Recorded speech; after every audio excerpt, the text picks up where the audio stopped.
I wanted to create a safe space to have uncomfortable yet transformative conversations that move people, amplifying the voices of those who are underrepresented and who inspire positive change. I'm Toni Williams, and this is Brooklyn Savvy.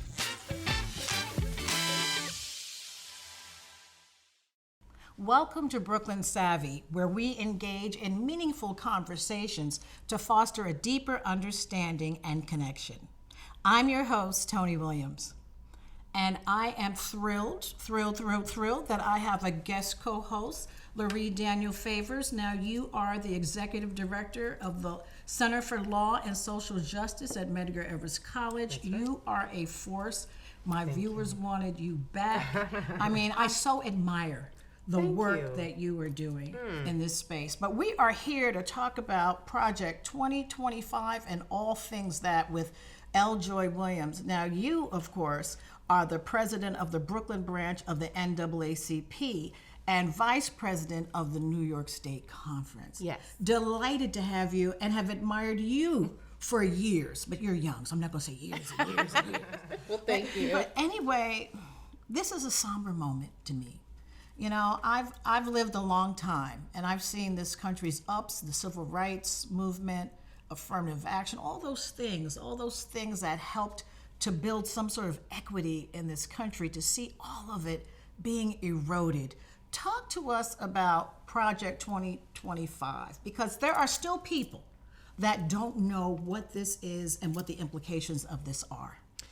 Well, you know, to sum it up briefly, Project 2025 is a plan from a conservative group that pull together experts that have this same viewpoint, conservative viewpoint, on how they could fundamentally change federal government and, in their mind, take the country back to a place that was more comfortable for certain people. What I view it as is... When you say more comfortable for certain people, what... I'm going to say the wealthy. Okay. Because I'm not even going to say, okay. you know, because some people are using it and saying comfortable for white people, comfortable, you know, dismantling the diversity that we've built in this country. But that's really a smokescreen, in my opinion, because we have seen time and time again, as you mentioned, all of those points in history, and we can go further back, that things like race, diversity, immigration status, even sex, have all been used as a wedge to break people from coming together. Right. And really what we've seen throughout history is in the instances... And this was from the very beginning, pretty much, with the founding of the country, right? Right. What we've seen is that whether it's, you know, Black, poor, and working class folks combining with white working class and poor folks, they have advanced this country to that more perfect union. And then there was always that quelching of that movement from the robber barons, from the wealthy, right? And so I feel like we're at that moment again, where we are using the people in your bathrooms and playing sports, and you don't want them in your neighborhoods, wars, and take it like they're using that as a smokescreen to continue to divide the people, we the people, from really trying to push this country forward into realizing that dream of a more perfect union and of democracy overall. So that's what I view it as. It is what I educate our members about in terms of NAACP. It's also what I do on my show, trying to pull back those layers and saying, you know, don't just get caught up in the elimination of DEI programs. See the larger picture, that this is how do I divide, so that you're so worried about that you don't see we're taking your money. Everybody keeps talking about, you know, oh, we're taking their federal money or whatever. You mean, oh, our money. Right. You're in what I call, and I say this on the show all the time, our money becomes the wealthy's play money. Yes. Right. You know, of what they are able to play with and expand, you know, their fortunes and their enterprise. They're using our money to do that. So how do we heighten awareness, though? You know, people understanding this, because I'm still having conversations with a lot of folks that don't get just what you said. I think a lot of it has to deal with simplifying the conversation. And Eljoy, this is something you do really well on Sunday Civics every week, and you help to simplify these very complex issues. And I'm so glad that you centered on the wealthy and not on race, because while race is very much fundamentally a part of this conversation, in American history, from the outset of this country, which started as a business, we have seen the use of race to allocate class. If you were enslaved as an African person, which you could only be if you were of the black race, which is a concept that was created by people who wanted to benefit the wealthy. And when you think about the fact that race was used to determine who had access to what class, I'm reminded of Lyndon B. Johnson's quote. He says, if you can convince the lowest white man he's better than the best colored man, he won't notice you're picking his pocket. Hell, give him somebody to look down on and he'll empty his pockets for you. That's Lyndon B. Johnson, the president who signed into an executive order, which I know we're going to talk about in just a moment, the notion that now that we had a 1964 Civil Rights Act, you would not be able to, if you were in the private sector, partner or contract with the federal government and maintain a racist approach to hiring. And you had to then embrace affirmative action. You had to embrace diversity, equity, and inclusion. So when we're talking about why people are not yet clear on Project 2025, I try to simplify it. It is this conservative approach.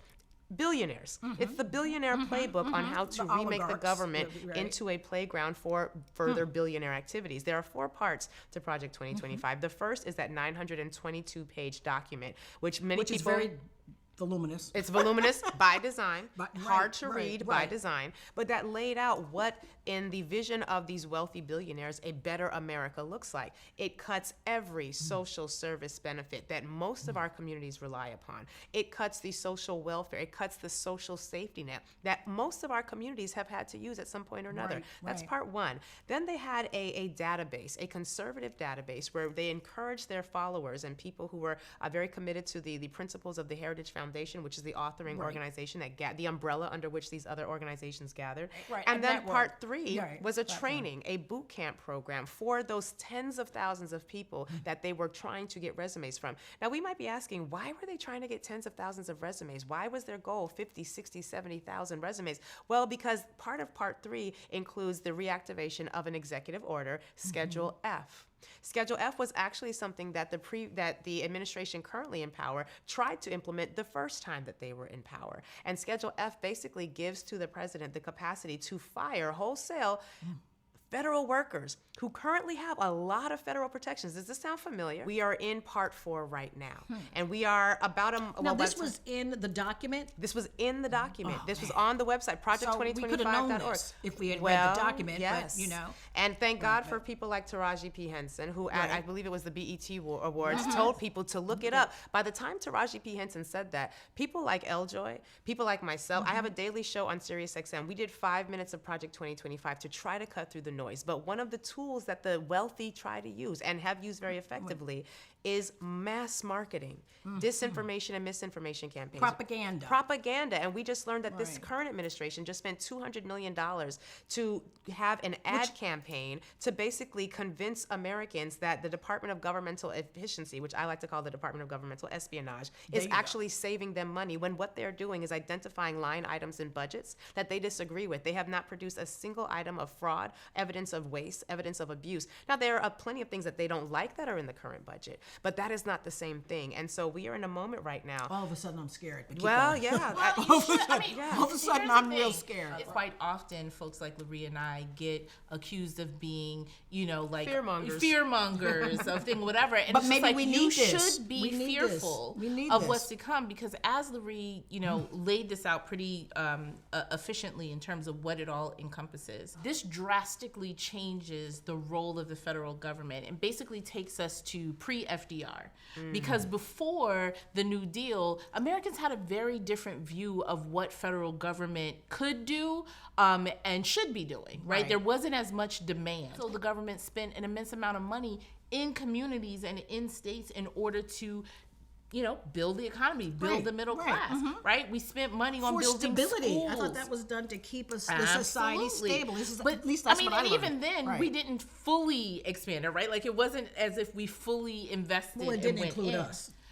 Right. And specifically, you can see the specifics of why it wasn't. One of the things it's, is how things are administered in the states. And that was one of the deals of the New Deal. It's like, okay, you're going to do this, expanding the federal government, the role of the federal government, building the social safety net for Americans. It needs to be administered by the states, right? And not by the federal government. And this is where we see a lot of programs go to further discriminate, on the federal level, which then brings us to these agencies that are being dismantled, like the Department of Education, like addressing issues of farmers. But dismantled to go to the state. No, dismantle completely, because here's the argument. The reason why the federal government has to step in terms of education is because states were not upholding what they were supposed to do in not discriminating and not making sure that only the wealthy and white, Right. wealthy were entitled to those things. So federal government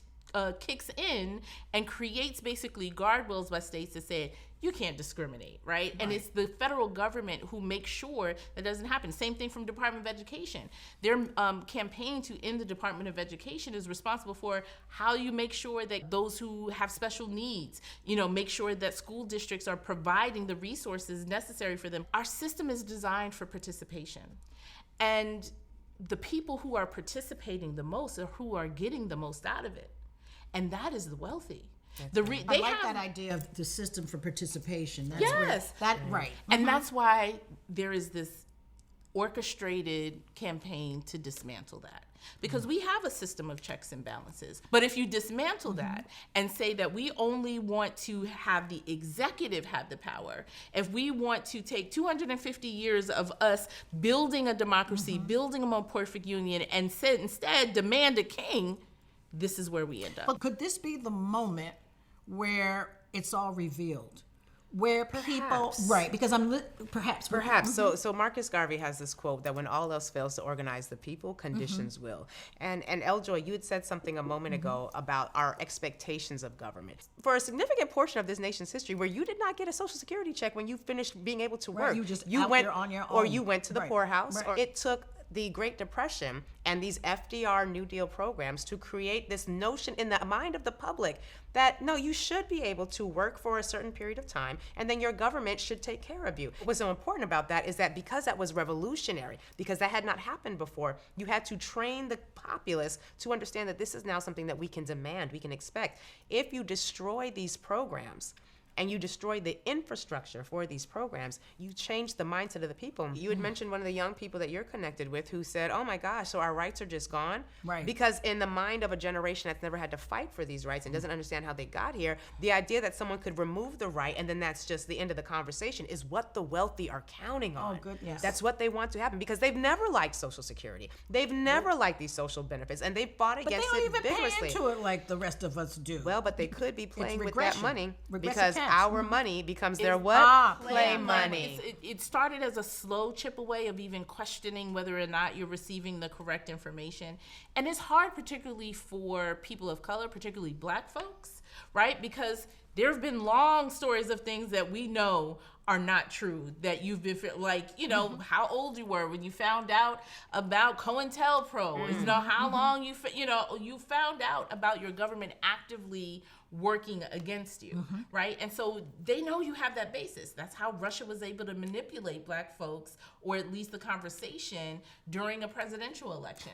And that's people not know their hyperbole. history. That is actually that happened. happened. Right? And so people are aware of that existence and they're able to chip away at that faith in an institution and don't understand that it is possible for you to have faith and trust in an institution that you are consistently trying to make perfect, trying to get to that, more perfect union while still also holding true that it has actively worked against you. Well, now I can use that to continue to chip away at your faith in an institution. And then when I start taking it away, it doesn't feel Right. as bad because Right. I didn't trust it anyway. I didn't expect it. Your expectations have been managed in And a all lot of the ways. sides, all parties are the same, and my vote doesn't really matter. And that's what you hear And all the that's what you hear all time. the That's what time. you hear all the time. Because we think we can set it and forget it. But executive orders, that's kind of what has come out of this Project 2025. How powerful are they? I hear they can be reversed. I hear that they are not law. What is an executive order? The president, the executive office, has the ability to do executive orders, right? And we'll see the limits. And I think when people are talking about this being a constitutional crisis, we'll see as this eventually, I don't know, from a legal perspective, gets to the Supreme Court, you know, of But then people, what's that gonna do? what of people who have, people particularly who believe are strict constitutionalists. If you are interpreting or even being a strict constitutionalist, you then can't look at something as the president removing, you know, money that Congress has appropriated. A strict constitutionalist has to say, you can't do that, right? Because the Constitution is very clear on who appropriates money, Right. and the balance of power in that instance. But it'll remain to be seen of when that actually gets to the Supreme Court that we currently have, if that will actually be upheld, or there will be some finagling and saying, well, actually, right? And then I think that, at least for me, will finally How confirm. does that benefit the Supreme Court? They're not oligarchs. They're not really I'm wealthy sorry, people. you're under the impression Yeah, it might be me. that it has to be beneficial to the institution. Right. The people, the oligarchs, the wealthy or whatever, they have no faith and trust or commitment to the Constitution. It's only And it actually has been very beneficial to several of the justices. Oh, yes, we know one who's Yes, I have a whole bribed. song about one of them, which I will not, for polite company, sing on these airways. But we have seen significant investigative reporting that has talked about the fact that there have been countless opportunities for billionaires and the wealthy to essentially patronize our justices, take them out on trips, as the kids say, flute out, buy their mother's home in the case of Clarence Thomas, provide multiple thousands of dollars a month for a child in your family to go to private school, purchasing RVs and vacation packages that exceed multiple annual salaries for a justice. It has been extraordinarily lucrative for the justices to sell out these opinions. And then what's worse is that we find out that not only do the wealthy essentially bribe our Supreme Court justices, but then we find out that those same billionaires then have cases in front of the Supreme Court where they get votes for their side regardless of the law, regardless of precedent. It is extraordinarily beneficial and for the we've been wealthy there to before, engage in this way. because the Supreme Court, you know, quite often people view, and I think this is because of the way that we're taught in terms of civics, right? That the Supreme If we're Court, taught civics. right? That's If you're right. taught That was civics, one of the big right? things that But happened that the to Supreme stop that, Court right, will right. fix it all, right? Because it is, you know, ultimately, you know, the arbiter of You the want to believe in right. their values and you can't. Remember that the Supreme Court has often not always been friendly. That's right. Yes. To the people, and I'm obviously not to black people, but to the people in general. I mean, one of the things FDR had to do was threaten to expand it because of this fight of And I'm whether or wondering not why he we could didn't do that expand or it not. this time. You gotta have the votes. They don't. You gotta have the votes. You need 60 votes in the Senate, and what is it, 218 in the House? In order to, that's a legislative move. Now, if you had someone in office like the current administration, you might not care about said things. You might rule by fiat, and if you have enough people in your political party who are willing to defer to said fiat without activating their power. Someone asked me today, how can this happen? Don't we have Congress? And Congress should, I said, well, yes, but if Congress is in alignment and in agreement, and there have not been enough voters to check them and to put a check upon them, well, then they too benefit when the billionaires benefit, because who's paying for their campaigns? And the one thing that members of the elected body tend to want is to be reelected. And if I am super wealthy and I'm the best bud of the first bud of the current administration, and I say I will primary you and I've got unlimited amounts of dollars to do it, Have and some I courage, own, for God's sake. well, we don't mean, elect them seriously. necessarily for their courage. See, there you go. This is a We slippery, elect them slippery, because slippery slope. they say nice, slick things, and I can have a beer with them. And we don't have civic engagement, so we think a beer But matters. could this just be a moment? There have been times within history of this country that we've had very tough moments. Could this be that? You know, I'm going to say that it is often difficult for people in the midst of something to zoom out and see the complete picture. Right. And I try to make space for that myself. Even as an advocate who is, I would say, part of the fight back. It seems difficult to do because there's all of this incoming and, you know, what are we going to do about this? And they're closing this and there's another executive order today and things or whatever. But it is important to take the moment to zoom out and say, are the strategies we're currently using, is the language we're currently using, is all of that meeting where we are? Right. And that Right, also right. requires you to understand where we are in the moment. We have this American exceptionalism. Everything revolves around us. But that there are all of these other things and similar things happening across the world. That's right. Right. And so the ability to step back and say, you know, what is happening in Europe? Because this right-wing conservative piece is also happening there. And so being able to zoom out, even if you need to make space for it, you know, every now and then, at least those of us who are in leadership, because you can't lead the people by just being among them and not zooming out all the time and making sure that you're coming back and giving, you know, the actual strategy to meet the moment. What are the strategies? I'm listening to you and I'm saying, gee, do we need to have prayer meetings where you come and you talk and you You're share talking everything to a person of faith. So Can you come to my prayer meeting and really talk to people about what's going on? Because many people, many Black people, don't know it this way. Yeah. They just don't. And so how do we form resistance? How do we resist this? Yeah. How do we mobilize and resist? I'm telling my audience, I'm telling my membership, we have to remember who we are. That's right.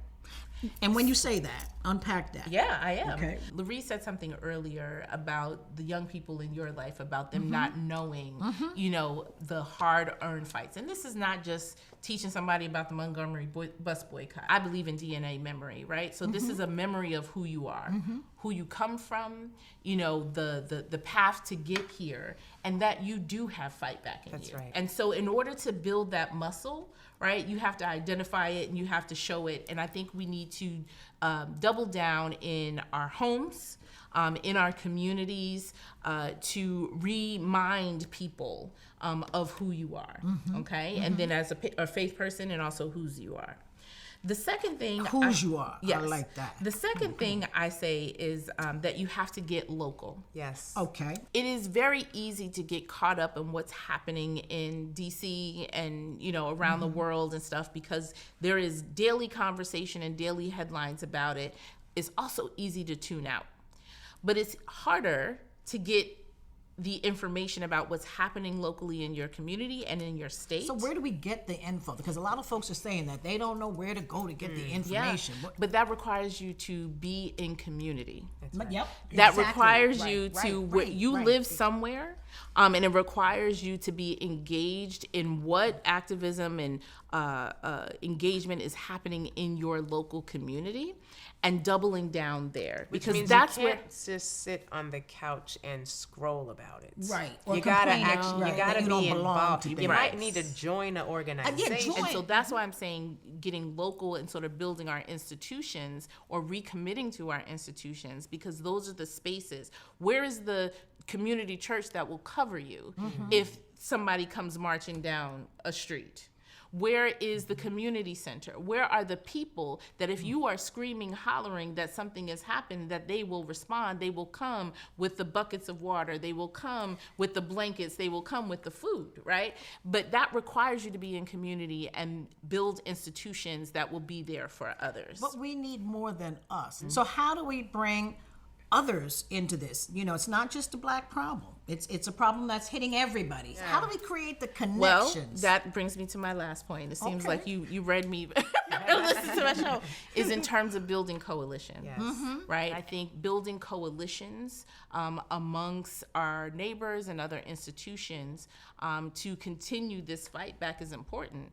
And then the last thing I will say is, you know, people like to talk about digital literacy and news literacy. That is important, primarily because of the propaganda that is being spread around, and being able to exercise that muscle of being, can I trust the information? What are my trusted sources, right? And that means that you have to question your cousin that's saying, I saw the people said this or whatever, and just like, who said that?